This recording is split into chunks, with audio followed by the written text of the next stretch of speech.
मधुबन के बाबा, मधुबन के बाबा मुरली वाले, आपका क्या कहना, आपका क्या कहना। ओम शांति। आज 19 अक्टूबर 2023 के साकार मधुर महावाक्य है। आज मीठे मीठे बाप दादा बोले, मीठे बच्चे पढ़ाई कभी भी मिस नहीं करना। पढ़ाई का शौक तब रहेगा जब पढ़ाने वाले बाप में अटूट निश्चय होगा। निश्चय बुद्धि बच्चे ही सर्विस कर सकेंगे। बाबा ने कहा, मीठे बच्चे पढ़ाई कभी भी मिस नहीं करना। पढ़ाई का शौक तब रहेगा जब पढ़ाने वाले बाप में अटूट निश्चय होगा। निश्चय बुद्धि बच्चे ही सर्विस कर सकेंगे।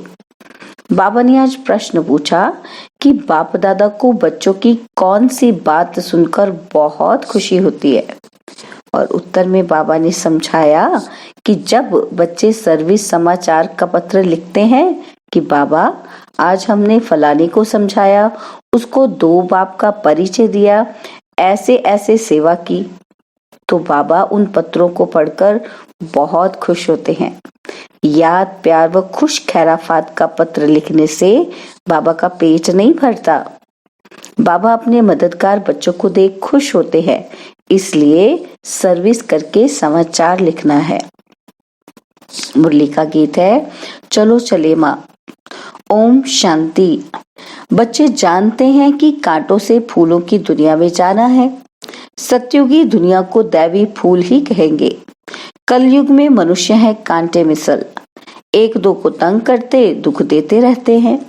और तुम बच्चे अब खुश होते हो कि चलो अब हम अपने उस दैवी फूलों के सुख धाम में चले। चलने का भी राज समझना है। चलेंगे तब जब अच्छी रीति पढ़ेंगे। पहले तो निश्चय चाहिए कि पढ़ाने वाला कौन है। यह बातें कोई वेद शास्त्र में लिखी हुई नहीं है। भल गीता में राजयोग लिखा हुआ है। राजाई के लिए पढ़ाई है तो जरूर राजाई सतयुग में देंगे। पहले तो पढ़ाने वाले का निश्चय चाहिए। यह कोई साधु संत मनुष्य तो है ही नहीं। यह तो है निराकार, सब आत्माओं का बाप है, परमपिता परमात्मा। जिनको कल्प पहले मुआफिक निश्चय होना होगा, उन्हों को ही होगा। तुम देखते हो फूलों की दुनिया स्वर्ग में चलने के लिए हर एक का अपना अपना पुरुषार्थ है। पहले जब निश्चय हो तो झट पढ़ाई में लग पड़े। शास्त्रों में कृष्ण भगवानुवाच लिख दिया है और साथ साथ लिखा भी है रुद्र ज्ञान यज्ञ। अब यह तो ज्ञान की बातें हो गई। मनुष्यों ने फिर श्री कृष्ण को काठ की मुरली दे दी है। गायन भी है ना, तेरी मुरली में जादू है खुदाई। अब काठ की मुरली में तो खुदाई जादू हो ना सके। वह तो मुख से मुरली बजा सकते हैं। श्री कृष्ण का बचपन ही दिखाते हैं, आपस में खेलते कूदते रहते हैं। यह बातें बड़ी समझने लायक हैं। यह तो बच्चे समझ गए हैं कि यह बरोबर राजयोग है, अर्थात राजाई प्राप्त करने की पढ़ाई कराने वाले के साथ योग। वह सम्मुख आकर पढ़ाते हैं। इसमें काठ के मुरली की कोई बात ही नहीं। यह बातें ही निराली है। यह किसी को भी पता नहीं है कि निराकार भगवान स्वयं आकर पढ़ाते हैं। श्री कृष्ण के लिए भी कहते हैं उनकी मुरली में खुदाई जादू है। तो खुदा और हो गया ना। श्री कृष्ण को खुदा नहीं कहेंगे, खुदा तो खुदा ही है। उनको ही जादूगर कहते हैं। जादूगर स्वयं आकर जादूगरी दिखलाते हैं, साक्षात्कार कराते हैं, फिर भी ऊंच पद प्राप्त कराने के लिए पढ़ाते हैं। मीरा ने भी बैकुंठ देखा और डांस की, परंतु वह राजयोग नहीं सीखी। राजयोग की बात कोई भी शास्त्र में नहीं है। मीरा को पढ़ाने वाला तो कोई नहीं था। मीरा का नाम भी भक्त माला में है। यह है ज्ञान माला। रात दिन का फर्क है। तुम समझ गए हो, हम जितना ज्ञान उठाएंगे उतना ऊंच बनेंगे। बरोबर भक्त माला भी है, उनमें भी नंबरवार है। उन्हों के नाम तो मशहूर हैं। यह ज्ञान कोई में भी नहीं है। तो समझाना चाहिए कि यह ज्ञान देने वाला वह अथॉरिटी बाप है जिसके लिए कहा जाता है ब्रह्मा मुख कमल से ब्राह्मण रच, उन्हों को सभी वेदों शास्त्रों का सार सुनाते हैं। शिव बाबा को तो शास्त्र दे ना सके क्योंकि वह तो है ही निराकार, तो ब्रह्मा द्वारा समझाते हैं। यह युक्ति रची है, परंतु यह सब बातें समझाने वाला वह एक है। दिखलाते भी हैं कि ब्रह्मा द्वारा सार बतलाते हैं, तो जरूर समझाने वाला कोई दूसरा है ना। अभी तुम प्रैक्टिकल में देखते हो कि शिव बाबा जो ज्ञान सागर है, हमारा बाबा भी है, वह सम्मुख बैठे हैं। भारत में ही आते हैं और जरूर कोई के शरीर में आते हैं। यह ब्रह्मा का शरीर है। प्रजापिता ब्रह्मा होना भी जरूरी है। बरोबर प्रजापिता ब्रह्मा द्वारा ही बापा कर ब्राह्मण धर्म रचते हैं। धर्म कैसे रचा जाता है यह भी तुम जानते हो। तुम प्रैक्टिकल में ब्रह्मा की संतान हो, कहते हो हम ब्राह्मण ब्राह्मणियां हैं, बाप से वर्षा ले रहे हैं। फॉलोअर तो कभी वर्षा ले ना सके, बच्चे ही बाप से वर्षा लेते हैं। तुम आकर बेहद के बच्चे बने हो। क्राइस्ट के फॉलोअर कहेंगे, बच्चे नहीं। बुद्ध के, गुरु नानक के फॉलोअर ही कहेंगे, बच्चे नहीं। यहाँ तुम बच्चे हो। प्रजापिता वह भी बाप ठहरा और शिव बाबा भी बाप हो गया। वह निराकार है और यह साकार अलग है। इस साकार द्वारा ही शिव बाबा ने बच्चों को रचा है। अब तुम्हारे में भी कोई को तो पक्का निश्चय है और कोई को नहीं है। लॉटरी है बहुत बड़ी। तुमको अपने शरीर निर्वाह अर्थ कर्म भी करना है और फिर यह ज्ञान भी सीखना है। उस पढ़ाई में बहुत मेहनत करनी पड़ती है। यहाँ भी बाप कहते हैं एक घड़ी आधी घड़ी पढ़ो जरूर। अच्छा, कोई कारण से रोज नहीं पढ़ सकते हो तो पहले 7 रोज पढ़कर फिर मुरली के आधार पर चल सकते हो। लक्ष्य पकड़ लिया, बाकी है टाल डाल पत्ते आदि को समझना। वह सब भी चक्र में आ जाता है। तुमको 84 जन्मों का राज भी समझाया है। झाड़ में डिटेल है, चक्र में नटशल है। समझाया भी है कि यह वैरायटी मनुष्य सृष्टि के धर्म है। पहले एक धर्म रहता, फिर वृद्धि होती है। झाड़ भी दिखाया है कि कैसे फाउंडेशन निकलता है, कितना सहज राज है। ड्रामा और झाड़ को समझना है, बुद्धि में धारण करना है और दूसरों को समझाना है। 2 बाप की पॉइंट तो जरूर समझानी है। बेहद के बाप से स्वराज्य मिलता है, इसलिए राजयोग जरूर सीखना पड़े। परमपिता परमात्मा ही स्वर्ग की स्थापना करते हैं, जिसको कृष्णपुरी भी कहते हैं। कंसपुरी में तो कृष्णपुरी स्थापन हो न सके, इसलिए संगम रखा हुआ है। तुम बच्चों के लिए यह संगम युग है और बाकी और सबके लिए कलयुग है। तुम ही संगम से फिर सतयुग में जाने वाले हो, यह निश्चय चाहिए। अभी हम संगम पर हैं। संगम युग याद रहे तो सतयुग भी याद रहे और सतयुग स्थापन करने वाला भी याद रहे, परंतु घड़ी घड़ी भूल जाते हैं। तुम समझते हो अभी हम संगम पर हैं। बेहद का बाप आते ही हैं कलयुग के संगम युगे। गीता में भूल कर दी है। गीता से ताल्लुक रखने वाले सिर्फ भागवत महाभारत आदि हैं। बाप समझाते हैं तुम सब सीताएं हो, मैं राम हूँ। तुम रावण राज्य रूपी लंका में पड़े हो, वह लंका नहीं। ऐसे नहीं कि वहां कोई रावण राज्य था। सतयुग में लंका आदि होती नहीं। उस तरफ बौद्ध धर्म है। अभी बौद्ध धर्म बहुत फैला हुआ है। अब यह तो बच्चों को समझाया गया है। भारत पहले बिल्कुल पवित्र था, सुख शांति थी, एक ही देवी देवता धर्म था। पहले पहले तो ये निश्चय पक्का रहना चाहिए कि ये हमारा बेहद का बाप है, उनसे वर्षा लेना है। पुरुषार्थ में कभी चूकना नहीं है। निश्चय बिगर पुरुषार्थ भी कैसे करेंगे।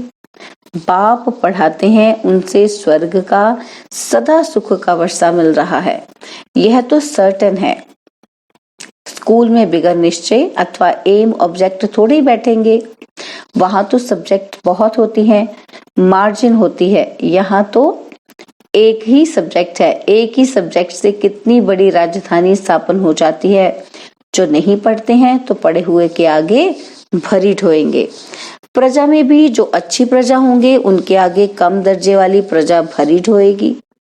प्रजा भी नंबरवार तो है ना, कोई गरीब कोई साहूकार, एक न मिले दूसरे से। कैसा यह ड्रामा है।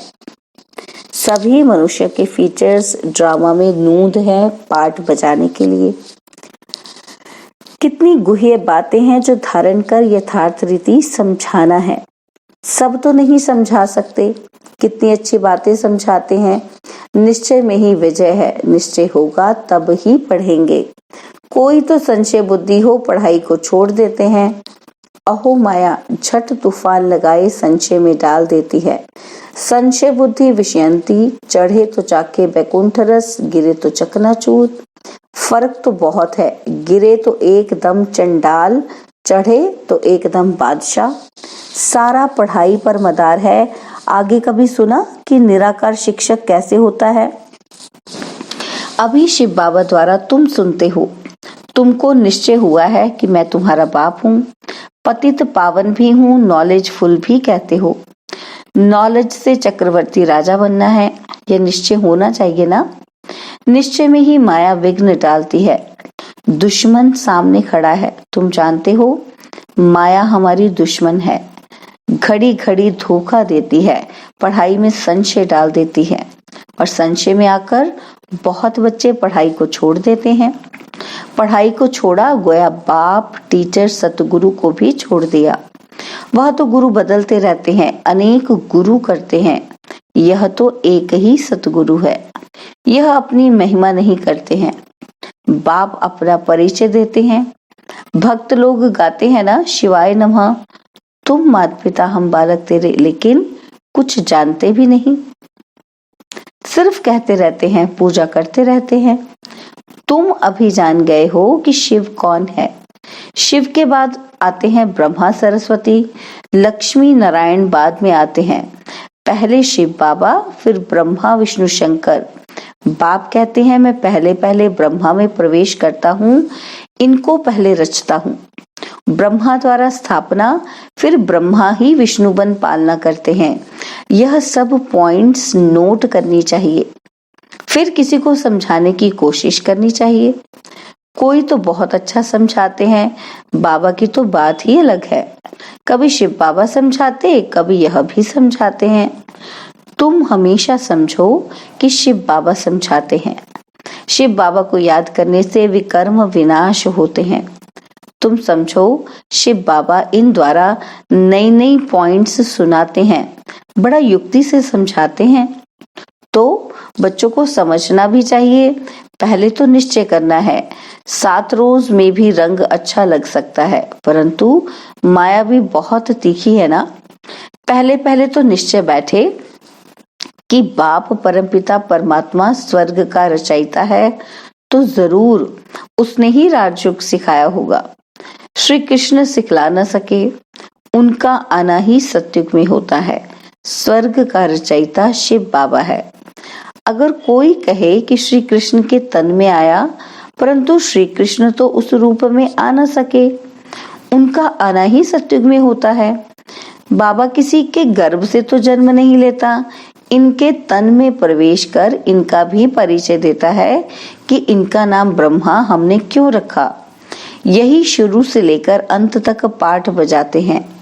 तुम्हारे भी बहुत अच्छे अच्छे नाम रखे थे, कितने बच्चों के नाम आए, वंडर है ना।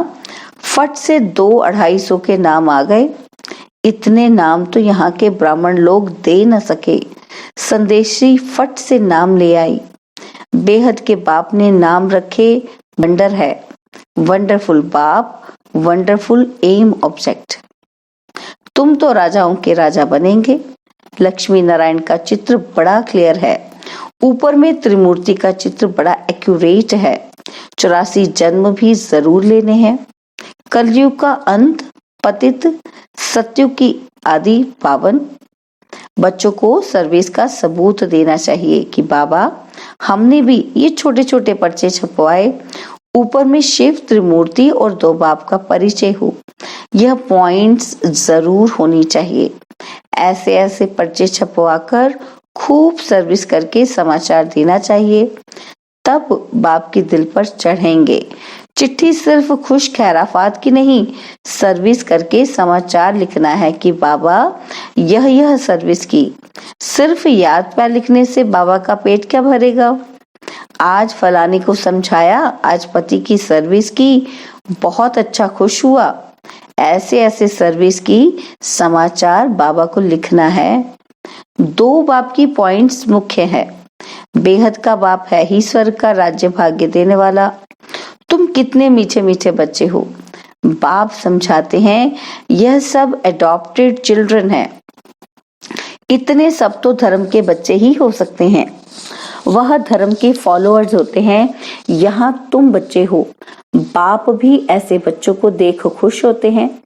यह सब हमारे बच्चे हैं, अभी अंत का पाठ बजा रहे हैं, स्वर्ग की स्थापना में मदद करने के लिए मेरे साथी बने हैं।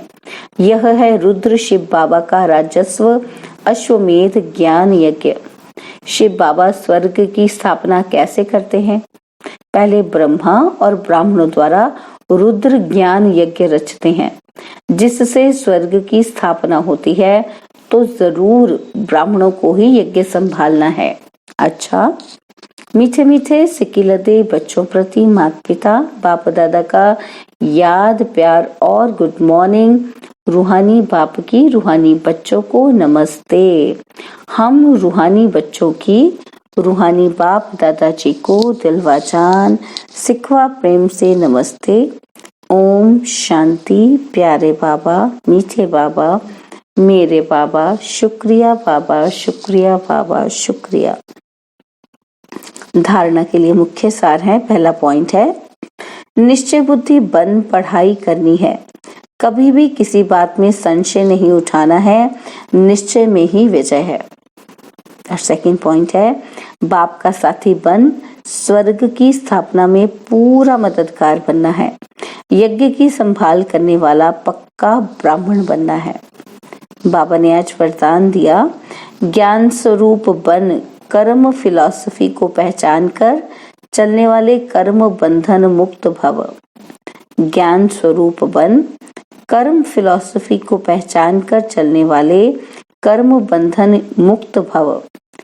कई बच्चे जोश में आकर सब कुछ छोड़ किनारा कर तन से अलग हो जाते, लेकिन मन का हिसाब किताब होने के कारण खींचता रहता है, बुद्धि जाती रहती है। यह भी एक बड़ा विघ्न बन जाता है। इसलिए कोई से भी किनारा करना है तो पहले निमित्त आत्माओं से वेरीफाई कराओ, क्योंकि यह कर्मों की फिलॉसफी है।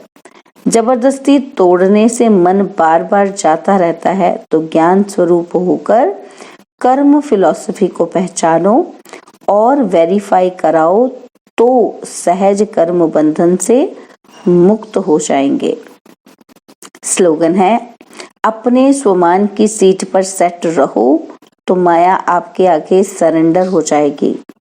अपने स्वमान की सीट पर सेट रहो तो माया आपके आगे सरेंडर हो जाएगी।